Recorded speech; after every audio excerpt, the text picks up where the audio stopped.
What's up, guys, and welcome back to Mungai Eve Media. My name is Githinji, and of course, this is your number one online TV. Today, we are right here with an amazing guest. I'm talking about nice Githinji. Na kama unavyoona manze tumewapata set.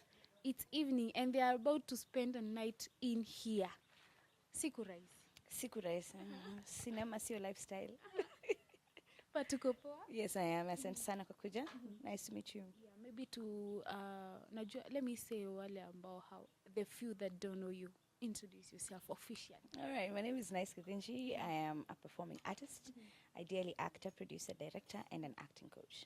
Yes. An acting coach too? I think I didn't know that. Oh, you didn't know? I do. I have classes. I run a school called the Talent Studio with Charlie Oda. He's also an actor. Yes, we run an acting school at the Professional Center every Saturday. So what's coming up from this whole scene? Well, this is a project called Parliament of Owls. It's a set book, right? But then it's a Kenyan set book that has been taken up by KICD to be on, I don't know, the curriculum. You know, the way you did Fasihi and literature, right? So it's one of the books. And now the producer is working an angle where instead of doing set books, going to do live shows for set books. They're sort of put on an app. And so schools are able to stream the productions online. Yeah. So nice, you've been in this industry for quite some time. I'm a fossil. You're a fossil. Maybe unaweza describe hii journey vipi, imekuwa vipi kwako? Journey imekuwa poa. Of course with its ups and downs, but then it's one of those things that you sort of have to build a good foundation for things to work in a certain way. Yeah. Do you think kumekuwa na changes sana now in the acting industry? Of course, kumekuwa na changes vingi. People are a bit more trained now. The people are going to get formal education a bit more, and they're less school of YouTube learners like we were, and the people who are actually going into acting schools. And we're also in an age where I think parents are respecting our craft a bit more. So watoto watoto wenyewe. Kisema unataka kuwa actor, your parents are paying attention enough to pay for acting school. Yeah. But kumekuwa na stories online kwamba now it's not that paying, because I think it was last week we lost one of the legendary actors. I'm talking about Baba Zero, and marafiki zake walikuwa nasema sana like maisha yao haijakuwa rahisi. I'm talking about financially and things like that. Kumekuwa na perception out there that this art doesn't pay. Facts. But it's less about it not paying and more about just a lack of systems, you see. If there are proper systems, then we know that there is a minimum wage for actors. If there are proper systems, then we know who is a grade A actor, who is a grade C actor, and also that ends up determining how much you're paid. If we have proper systems, then we have banks that have tailor-made products that can allow artists to get loans, as you know. If we have systems, we also have a situation where there are insurance and products that are tailor-made for artists as well. So, come on, there are people who've lived off of this work for years. I've done this, and only this since I was 17, and I don't think nimekuwa nikila kwa mtu. Kwa hivyo, I think to pay, it does pay. You just need to work around it. You need to be smart about it, and perhaps also sort of surround yourself with an actual industry, you know. Have accountants, have lawyers, have agents if you need to, just to make sure that you can work seamlessly. Yeah. And maybe what about how people now receive the Kenyan art? Kwako unaweza semaje? Because sometimes others feel, oh, we are buying so much international acts and leaving our own. Now, imagine me, I'm not even mad at that. I feel like Kenyans are very receptive to our work. Wa Kenya, we know good from bad. Kwa hivyo ukiwapa kitu kibaya watakikata, ukiwapa kitu kizuri watapenda. Besides the little issues like, I don't know, royalties and back-end payments and stuff, I think Kenyans are they're very nice to us. They like our work, and the biggest problem perhaps has been how to access this work. Yeah. I would want to get to know from you right now, as Nice Githinji, who is your favorite Kenyan actor, or even maybe any content creator per se? There are so many. Mumbi Maina, I adore her. I think she's amazing. Brenda Werimo is also an amazing actor. There's a lady called Marian Nungo. There's Nyukafi Masharia, Lord. The list is long. when I think, oh, Mkamze Motel, of course, niliwashira Mumbi Kaikwa, wako wengi. To be honest, sina favorite. Wanaume pia wako wengi, but do they matter? Okay, fine. I'm coming there. I'm coming there. There are very many. I don't think I have a particular favorite actor. We have a lot of strong female leads in this country. Yeah. Now let's talk about other males. Why are you on the side of do they really matter? Ilikuwa tu kuongea vibaya. Si mimi ni Mkenya. Huwezi kuwa Mkenya kuongea vibaya kidogo. Yes, they do matter. Yes. I think bado hujanijibu lakini nitarudi hapo hivyo. Now I think kwenye mitandao there was a time we saw that you said you enjoy nature and animals, of course, like Mali too. Yeah. Because you actually said because they are easier to deal with than human. What happened? Nothing happened, girl. It's just, I feel like animals and plants are more direct. What they say is what they say, how they feel is how they feel. If you don't feed a plant, it dies. If you step on an animal, it bites you. I feel like human beings, we are too caught up in between the lines, in trying to be prim and proper. There's too much dishonesty, and so it makes it harder to deal with human beings than it is human beings and plants. Now let's talk about the people. Let's talk about the people who actually thought maybe it was out of a circumstance or something that happened. Oh gosh. Out of a situation. No, it's never that serious. I absolutely like people. Like I said, I am a very straightforward person. If you're my friend and if you know me, you understand that I don't know how to. I don't. Sugarcoat. Not sugarcoat. I'm not saying that. I just, if it's A, it's A. If it's B, it's B, right? And it's hard to come. It's hard to work with people because they're used to getting information that is sugar coated, and I think that wastes a lot of time. You know, you get to the point and you can keep it moving if you are clear about your intentions with each other. Yeah. All right. Talking of being straightforward, of course, last year there was a story that was done about you, and what was this? now Yet on the another. yeah. There's another one. Now it was related to relationships. Oh gosh. Now, nice. Yes. Last year, I think it was during the month of April. You said that. Yes, I think I am almost remembering the date, the actual date. But you said, nice. You said that you are okay with quote unquote open relationships rather than committed relationships.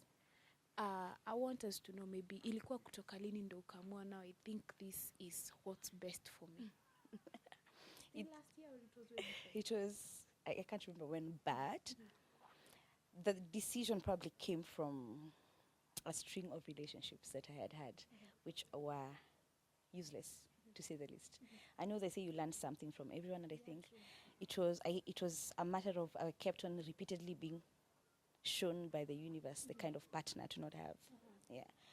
And I had never dated before somebody for less than 3 years. So it was almost one marriage into the other. And so when I decided that, it was just a matter of wanting to be with myself and know myself and understand myself when I'm alone, love myself, and then I'd get enough love to offer. Otherwise, I was in relationships where I was loving more than I was being loved. Yeah. Let's talk about maybe the last relationship that you are in. No, we are not going to mention names, of course, but what happened? What happened? Of course, let me tell you, the fact that people know you, nice Githinji, I think the fact that you also told us about it. And I think, by the way, it's something that is affecting many people out there because relationships have become... So you see the thing with my opinion on commitment is mainly on how, as human beings, we're so big on owning people. Yeah, it's just the ownership aspect of commitments. We want to wait and hold for sound. Lakini iko sawa, sidhani nasikika. Okay, sawa, yeah. Hiyo tu ownership ya mtu. We don't belong to anyone. Even in a relationship, you shouldn't belong to each other.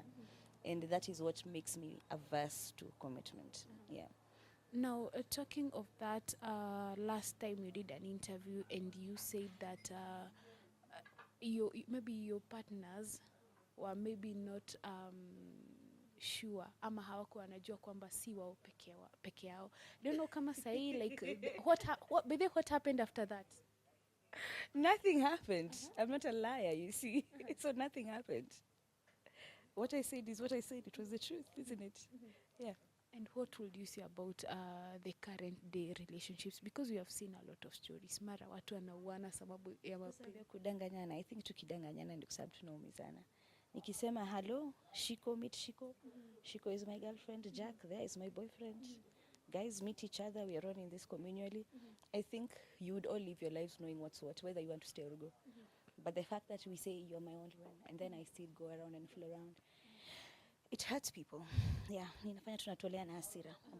Kwa hivyo, according to you, like it's hard to get someone who is faithful. It's hard. I don't think so. I think it's absolutely possible. What I think we need to do is learn how to tailor make our own relationships depending on who we are. You know, not all relationships are walking down the aisle. Not all relationships are about people being together forever. Not all relationships are about people living together or seeing each other every day. So I think if we learn to tailor make our relationships according to our needs as the people in the relationship, then it goes further than doing things according to how society says they should be done. And when you made that statement, has it ever affected you? Maybe your relationship with other people, or maybe your relationship at work?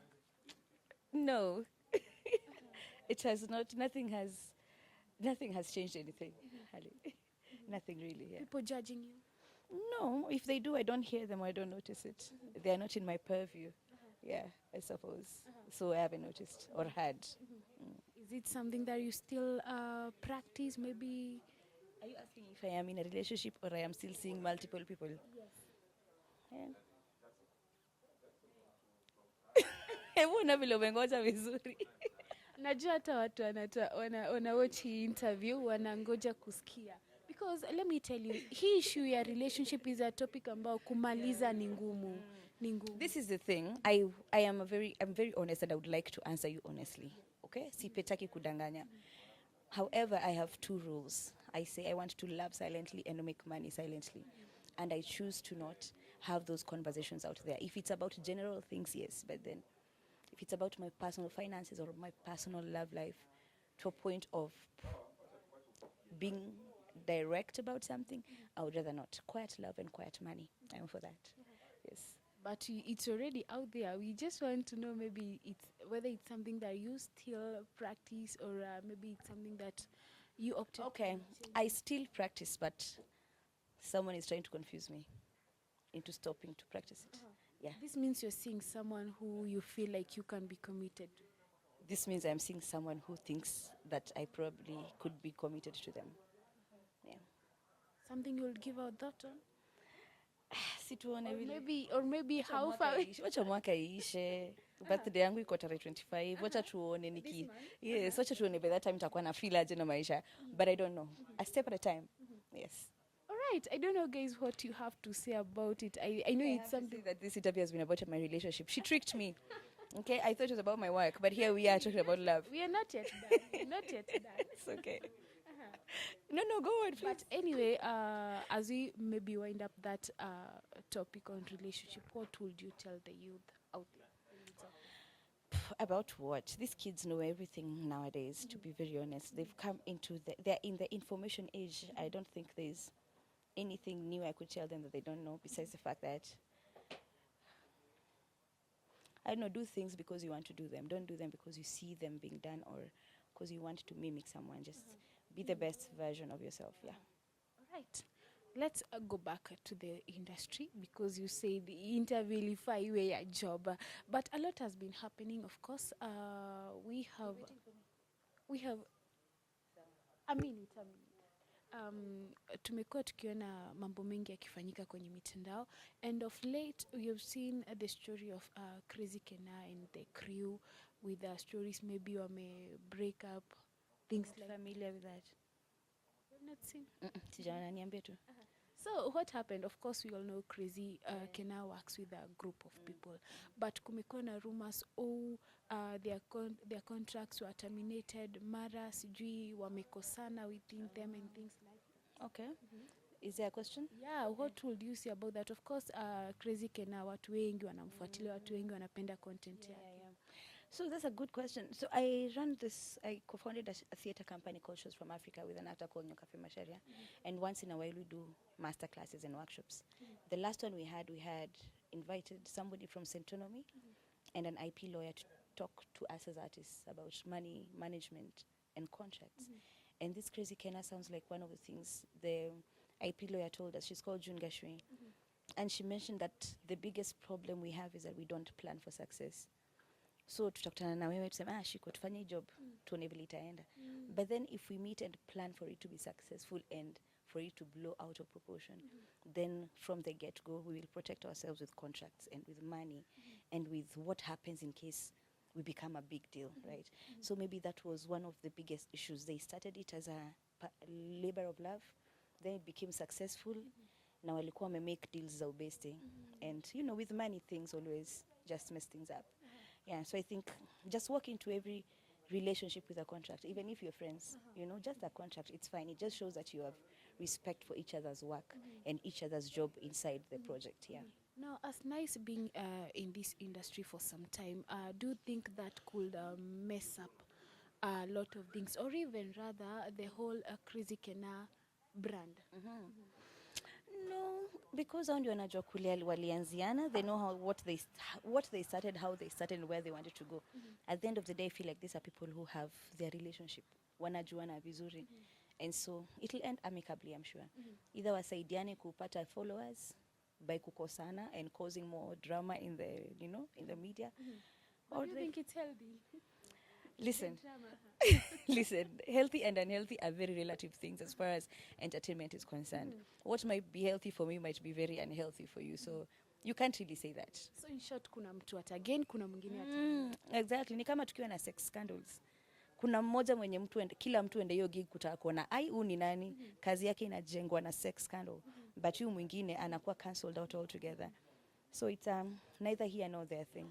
Talking of contracts, of course, most of the time, watu who feel labda in a contract, okay, Wakenya wengi wana feelingi, me included, contract sometimes inaweza favor a single party. Sana sana, maybe the one who's the head. Obviously, yes. So is it something you would advocate? History ya contract by the way imemess up watu. See, nini actors pekee, I think pia wasanii wamejipata in situations ambazo hawangependa kujipata. Now, you find that you have said it's good to go on a contract, especially kama mmekuwa marafiki, so that you bring in the business mind in it.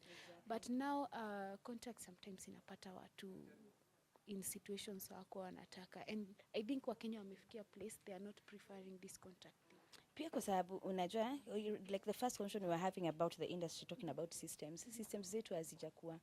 It's a very young industry, tumeanza tu juzi, right? So you'll find that most contracts are either copy pasted or picked from other industries or other countries. They're not tailor made to our particular country, you know.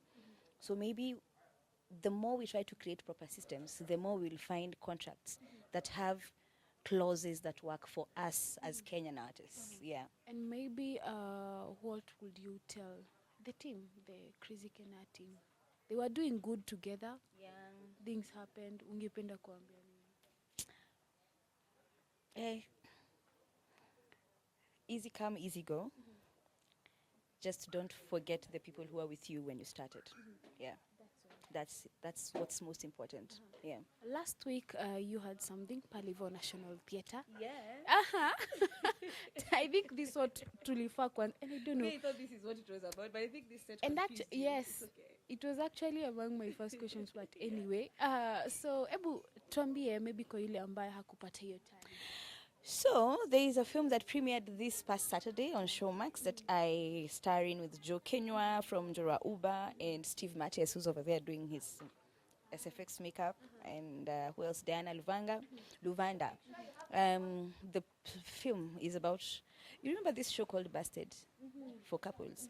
The show's premise is that this radio host has this fake show called Busted, but then siku moja by mistake zile jina unadanganya nazo, there happens to be a couple with those exact names, and so the guy on the other side takes his wife hostage thinking that she's been cheating. Yeah, very nice, quite a cool thriller. One location shoot, it was one of the greatest films I think I've done in a while. Yeah, I wanted to ask you, by the way, like your most memorable times now in acting? There are so many. Shooting Subira. Shooting Subira was one of the most memorable. What else? Doing Gahikadeda, the musical for what's his name? Goge Wadiongo. And of course doing this film, The Caller, only because it's the first lead I've done in a very long time. So I enjoyed, yeah. Your lowest time as an actress? Having to negotiate my own contracts, producers telling you how you are not even the biggest important factor on set, and so you don't deserve a certain amount of money. And in general, just, that slump sometimes you get as an actor or as an artist. You kujaribu kupata job na hazikuji. So I don't think I've had a lowest yet or a best yet, but I think a low moment is usually that lull you feel between projects. Ukimaliza kazi moja kufikiria, oh shit, can I cuss? Oh shit, what next? Yeah. Right, and how do you overcome such situations? Because I think it's also easy to give up and maybe look for something else to do. I have learned to de-roll by surrounding myself with good energy. I like my cats. I spend a lot of time with my cats. And on a very good day, I will go down by the beach and sit and stare at the sea for hours, and that helps me de-roll. Yeah. Right, now as we finish up, maybe, of course, the question, what next? I think this is what next, right? This is what next. And what is the other what next? The other what next is that Shows from Africa is still producing some workshops. Hey, stop being rude. Getura, sound. Thanks. What next is this? But this is not for public viewing. It's more for schools. What next? Yeah, this is what is next. And plays, yes. We're still doing plays with Shows from Africa. Yes, and I'm still teaching. We still have an intake at the talent studio. We're still taking students on. Ile The Caller watu wanaweza ipata, umesema ni Showmax? The Caller haiko Showmax bado. I think itafika huko, but sahi iko Maisha Magic Movies. Yeah, and then Go TV. Yeah. On your social media platforms, maybe mtu angependa classes or an advice, 1-2, anaweza kupata wapi? Anipate Nice Githinji on Instagram, Nice Githinji Facebook, and Githinji Nice on Twitter, Nice Githinji on Threads, because here we are. And what else? Nice Githinji TikTok. Pretty much, yes. And we also have the talent studio, but reach out through the Nice Githinji, and I can give you more information. Right. Thank you so much for your time. Thank you. We wish you. We don't want to tell you a good night because it's a good night at work. If we sleep, work shall not be done. Thank you so much for coming all the way. Thank you too. So guys, that has been Nice Githinji. Remember, you can follow him Polyamorous. I think Instagram ndiko unajibu. Instagram is important. Sawa. To be honest. Facebook, you just get marriage proposals.